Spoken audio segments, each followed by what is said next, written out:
helping students and healthcare professionals not just survive, but thrive with a purpose. This is the CMDA Student Pulse podcast.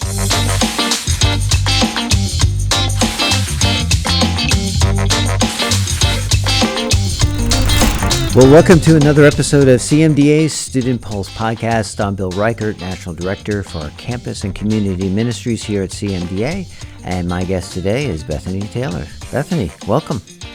Thank you. Thanks for having me on the podcast today. Well, before we dive into our conversation, let me introduce you to our listeners and those watching. Bethany is a fourth-year medical student who returned to school later in life after years devoted to raising her family. I think we'd like to touch on that early on. I'd like to hear that journey. As you've been engaging over the many years with both local and international missions.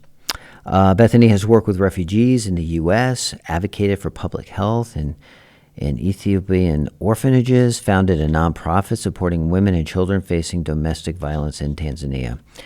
Bethany's experience of global development and service continue to shape her heart for advocacy, mentorship, and faith-driven leadership in medicine.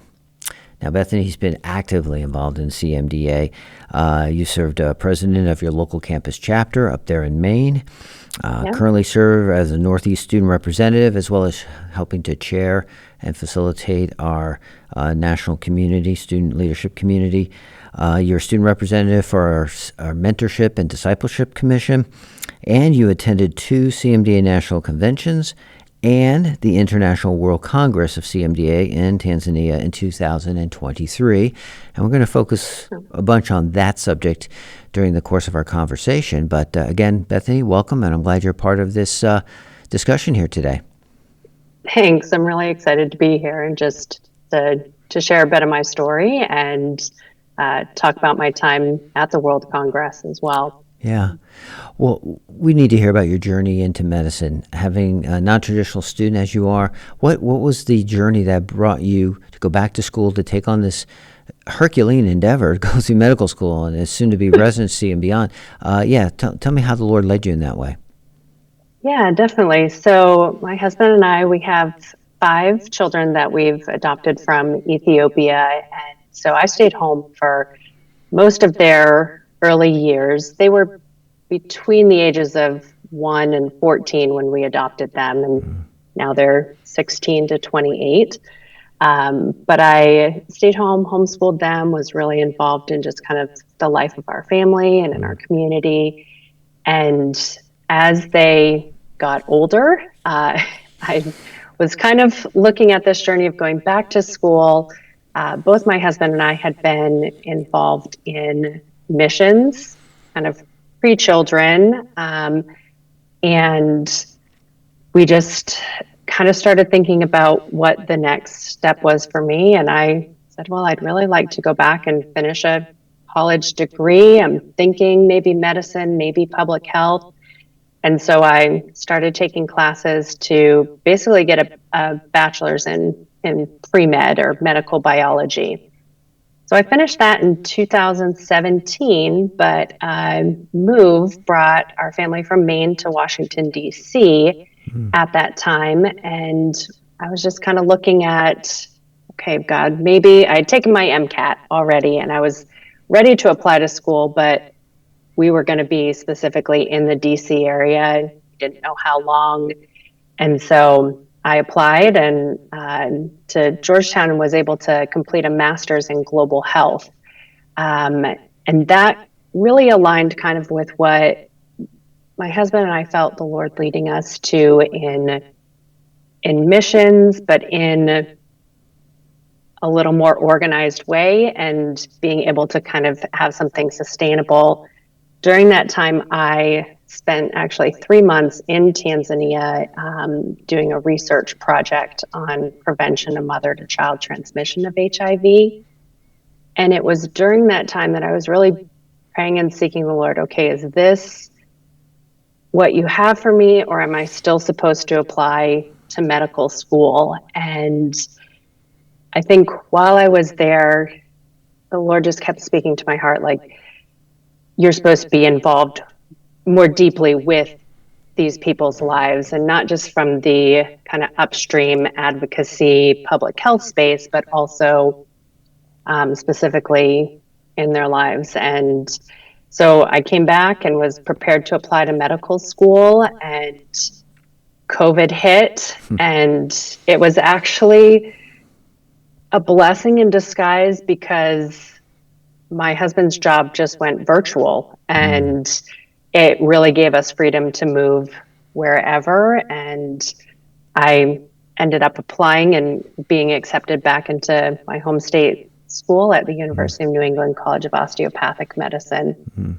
And so it's been quite the journey, but also just a faith-filled one to really trust God through that process. When I started back in 2017, or went back to school in 2015, I thought, 2 years of pre-med, 4 years of medicine, I'll be done. And here we are 10 years later, and you never know exactly what direction the Lord will take you. But it's good to trust him and see what he'll do along the way. Oh, yeah. It's an exciting journey when you can see the ways that God directs and guides. And I think it's true for, all of us, that we are always surprised by how the Lord guides and directs and where he takes us. But, and I know the journey's not over. You've got plenty of things ahead of you still. Yeah. And so let me set this up and introduce the audience, if they don't know, about kind of the scope and scale of CMDA, because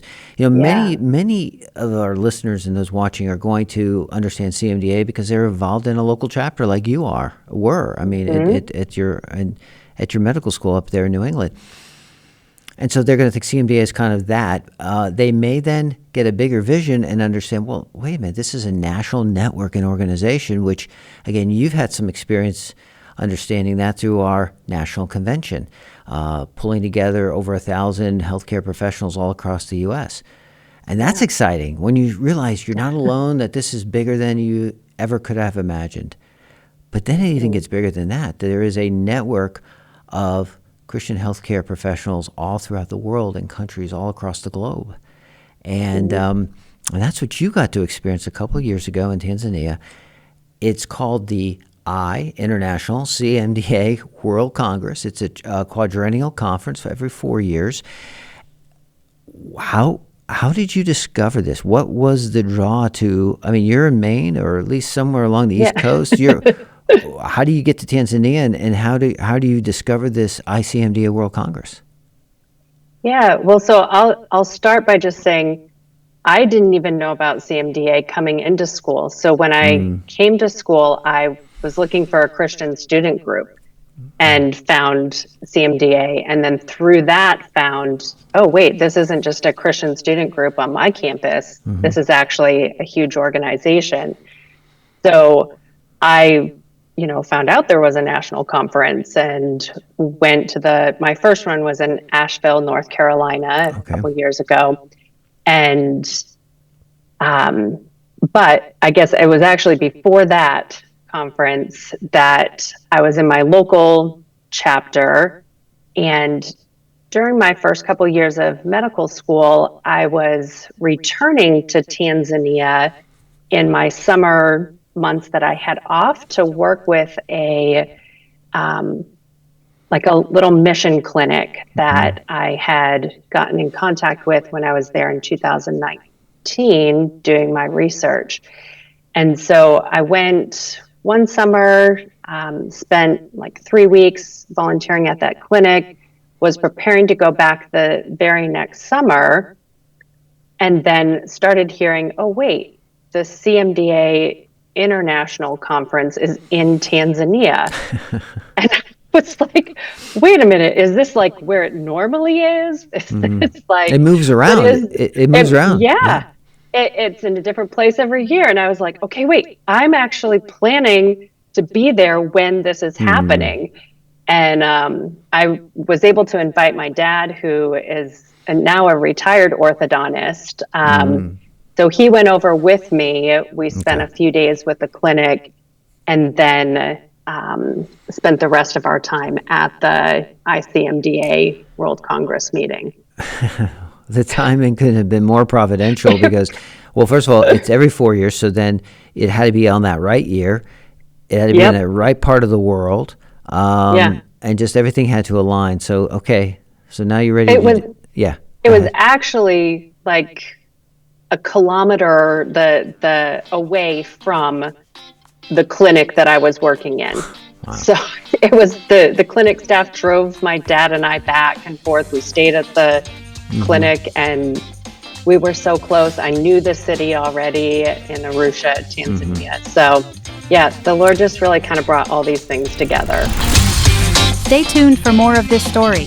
The Student Pulse podcast returns in just a moment.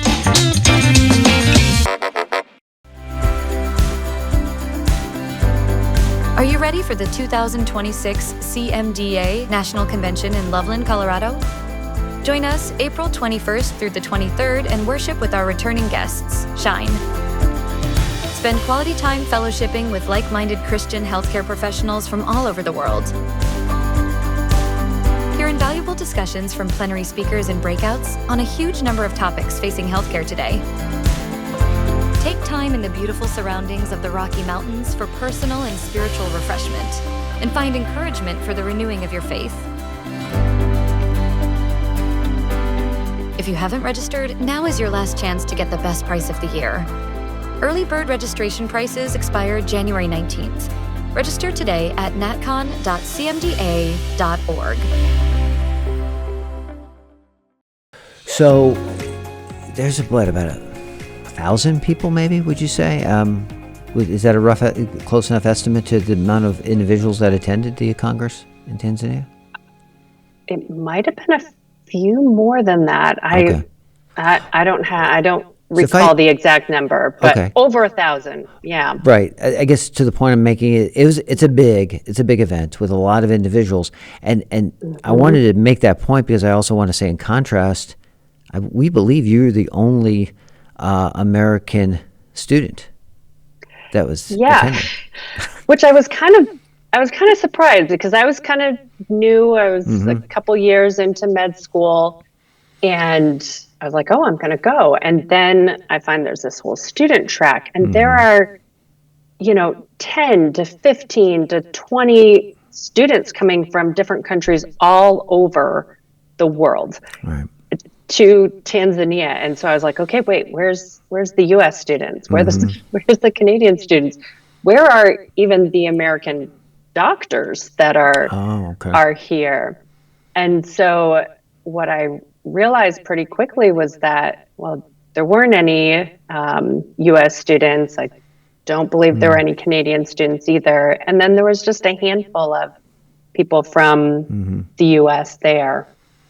Yeah. Well, we're going to come back to that point, because we're hoping and trusting that does not remain the same as this next World Congress is going to be coming online here next year. But we'll come back to that point. So you do realize, okay, you're getting a unique experience. Many of your fellow American students they're not there.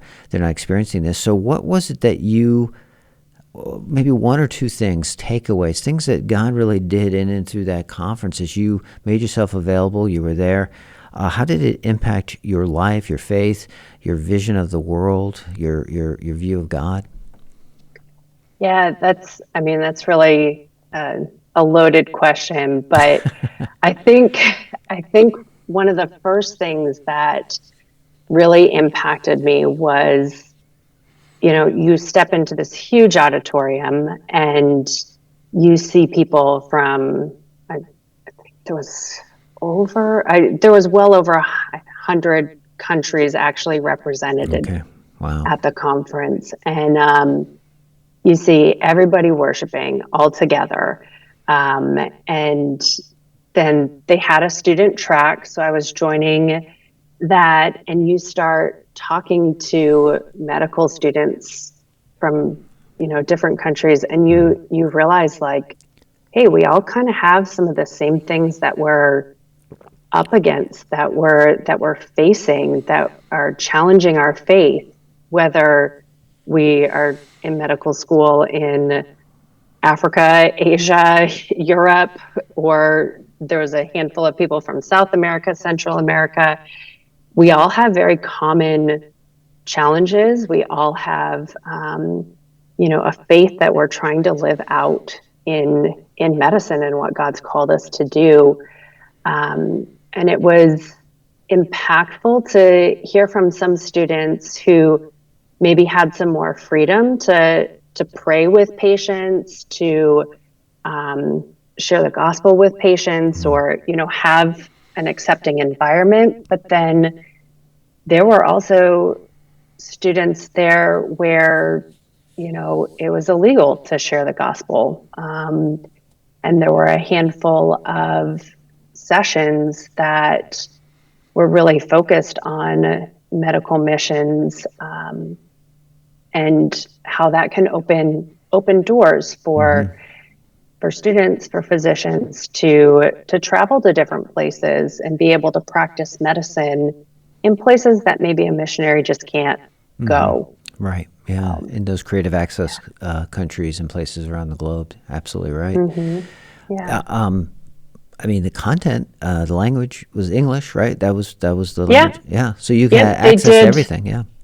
Yep. And what was really interesting, and I think is amazing that ICMDA does, is so the conference is all in English, but they have headsets with like translators for the whole thing. So people who didn't speak English could have all of the main sessions translated for them, which is, made it accessible to everyone. That's great. I would have to think too, one of the beauties of being at a part of something like that is to just get a picture of the throne room, in Revelation, just the nations coming together to worship and glorify God. I imagine those times of worship, the singing, that time must have been really precious and sweet. Absolutely. I'll share a couple times that I think I was so overwhelmed, and I'll try not to cry, but well, one, they had a Tanzanian worship team, and so if anybody has ever been to pretty much anywhere other than the United States, worship tends to be a little more whole body experience. You're talking to a Presbyterian here, so it's, hands down here. Right.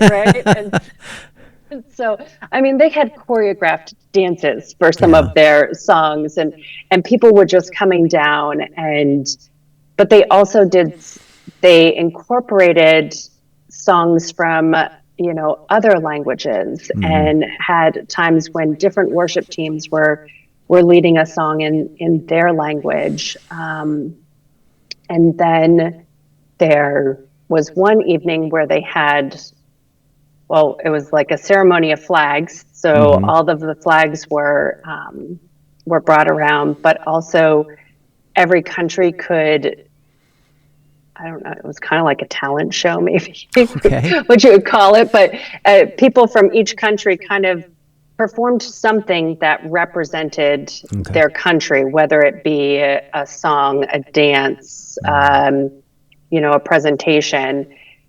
And just to kind of see all of that was incredible. But I'll say probably the single most impactful thing of the experience was the Sunday morning. They served communion, and you just see all of the nations coming down to receive communion together, and thousands of people from all over the world, all different nations, all different languages. And I just stood there in awe that I got to be there and be a part of that. And if you just kind of imagine what that could even be like, because so often we get preoccupied and consumed with life right where we are, because it can be overwhelming. But when you sit in an auditorium with over 1,000 people who are all worshiping God, and celebrating communion together. There's just nothing quite as impactful as that. So, Amen. yeah. Wow.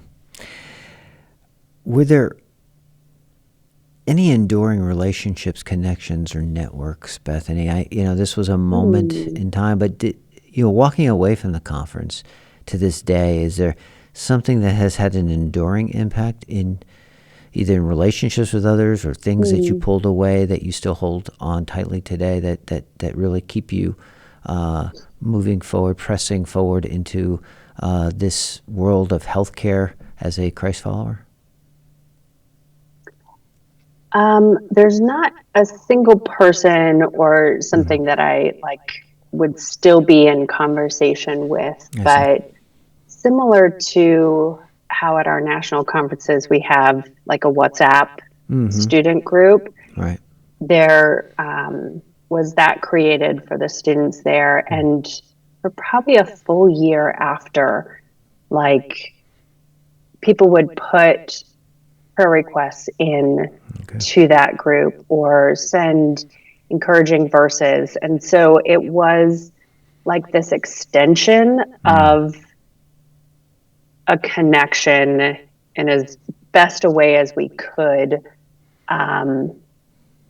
to stay connected with students from all over. And so that was one way, but maybe just another lasting impact was just how important I think it is for us as Christian healthcare workers to understand what other healthcare workers are facing. And so it's something that, for me, keeps me wanting to, stay involved in medical missions and stay connected to those in healthcare and in some other places around the world. Stay tuned for more of this story. The Student Pulse podcast returns in just a moment. If you, as a health practitioner, have seen 4 patients, probably one of them, statistically, is experiencing chronic pain. That's a big problem. When emotions are involved, it becomes much harder for CBT, cognitive behavioral therapy, to impact pain. They're more than that. People are more than just their physical selves. They are emotional selves also. And we are able to address that as Christians, and we need to.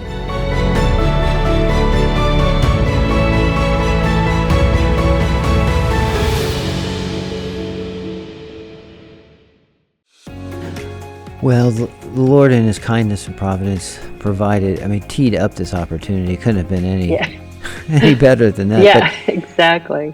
But I think we all would agree, though, that as we look forward to this next World Congress in Korea, again, we'll talk more details in just a minute. We can anticipate perhaps there'll be some barriers, some objections, some challenges. Would you mind speaking into that a little bit, maybe talking through anticipating what those would be, but then also how might a student or a resident listening right now be able to potentially overcome some of those? Yeah. So I think probably the biggest barrier is finances, but then also I would think, if you haven't done much international travel and you're just kind of thinking, how do I get there myself? The website itself gives lots of great information about where to stay, transportation, and all those things. And while I had that set up for me and I knew where this conference was taking place, I think that can be a little bit of a challenge or a fear that students or residents might face. But then just financially too, like you're thinking about the cost of the conference, how to get there, an international flight. And that was something that also the Lord really graciously helped me. I saved a little bit for my entrance fee, but then had some support from my church and from my family to help cover the costs of my flights there. And I was able to stay in the apartment at the clinic for free because of where it was. But yeah. Well, we would, agree that the money is one of the primary challenges. It is for the national convention, even here within the states. Yeah. And I think you know firsthand that there are many, many generous donors that have provided scholarship and underwriting. And I would let anybody know that's listening or watching that we're setting aside resources for this. Now, it's never a full ride, but it is an opportunity to really take a portion of those out-of-pocket costs in a way that we think is I think helpful in allowing a student to be able to go and it not be so burdensome that they just can't go because of the cost. The nice thing is now, in 2026 is the next World Congress. Let me just read off some details. June 30th to July 5th, 2026. Now, that includes, you mentioned this too, there's a pre-conference for students. So there's a conference just dedicated for students alone, which is really cool. And I know that those dates, whether or not those dates work for anybody, but, one could shave off the pre-conference if they had to. There's always, but then again, you're paying for a plane ticket. You might as well take advantage of everything you can. Might as well stay a week. Yeah, you might as well if you can, Lord willing. But so June 30th through July 5th. This is all, again, you said on the site, which we're going to put in the show notes, ICMDA.net, and details are all there. Now, it's going to be in South Korea. It's going to be in a place called Jeju Island, and this is a really nice place. I've been looking. You've seen the pictures. It does. It looks incredible. And there are direct flights from the West Coast. So, wherever you're in the States, you may need to get to a place like San Francisco or L.A., but once you're there are direct flights from the West Coast to Jeju Island, and there's no visas required. So it's easily accessible. The airport goes right to Jeju. You don't have to go to Seoul or any place else and try to get to the place. So you're flying right into where the World Congress is. So affordability is kind of going to be helpful here because hopefully the transportation costs won't be as big. I think Africa would probably have been more expensive. This is going to be, I trust, less so, and it'd be a little bit more convenient. So, especially if you live on the West Coast. But even so, and so we've got some information that we're going to, again, put in the show notes. There's the website. We're here to help. If somebody wants to go, we want to make sure that they can go. And I'm about to have a call with one of my area directors who's excited. He wants to go, and he's thinking, how many students can I take with me? So I'm praying that we can 10x. Now 10x from the last Congress is 10. 10, yeah. 10 to 20 maybe. 20 would blow the doors off. I just am trusting the Lord that more individuals, particularly students, although you mentioned even healthcare professionals and graduate docs as well would come, that they would come and experience this because it really gives a kingdom vision of what God's doing around the world and how we're a part of that. That sometimes it's easy to just think about medicine as purely just the world we live in. It's, very parochial view, just these tight boundaries, but to understand that God is at work globally, and he's doing exciting things in and through Christ followers and through his church all across the world in and through healthcare. So this would be a great opportunity for individuals to take advantage of because it's quadrennial. It won't come around for another 4 years. Another 4 years. Yep. Now's the time. Anything, as we kind of close our time, Bethany, anything you'd like to say to those considering going, just an encouragement? Go do it. Okay. And I'll follow that up with I'm in the process of applications and residency, and one of the things that I highlighted was my life has been a series of saying yes, right? And there's always this hesitancy when we think about doing something new or stepping out from kind of what's safe. But I think some of God's greatest adventures in our lives come when we are willing to say yes. Like, Yes. okay, I'll step out. I'll take that step of faith. I don't know how it's all going to work. Right. All of us are medical professionals. We're pretty type A, plan from point 1 to point 2 to point 3. Sometimes we just have to step out of that and allow God to fill in the details. But I'll say I've always found him faithful when you're willing to say yes. That puts a punctuation right at the end of this conversation. That is the best way to end, and so true, Bethany. I've seen it true in my life as well. So join us, say yes. We hope you will be with us coming up. And again, reach out to myself. Bethany, if anybody wants to reach out to you, can we put your email in the Absolutely. show notes? Okay. Yeah. They may want to do that as well. And hope to see you in Korea. Thank you, Bethany, for just being able to share your journey, what God did in the World Congress, and how you found yourself there. And I trust your testimony and your story is an encouragement to those listening. And just thank you for your leadership in the student leadership team, and the ways that God is working through your life. And I know that God has incredible opportunities for you in the future, especially the right place that you're going to be as you think about residency, which again is just another step in this journey of faith. Absolutely. Well, thank you for having me on today. I really appreciate it. Well, thank you. Thanks for watching. We'll see you next time. CMDA Student Pulse Podcast is a production of the Christian Medical and Dental Associations. The opinions expressed by guests on this podcast are not necessarily endorsed by the organization. CMDA is nonpartisan and does not endorse candidates or political parties for public office. The views expressed on this podcast reflect judgments regarding principles and values held by CMDA and its members.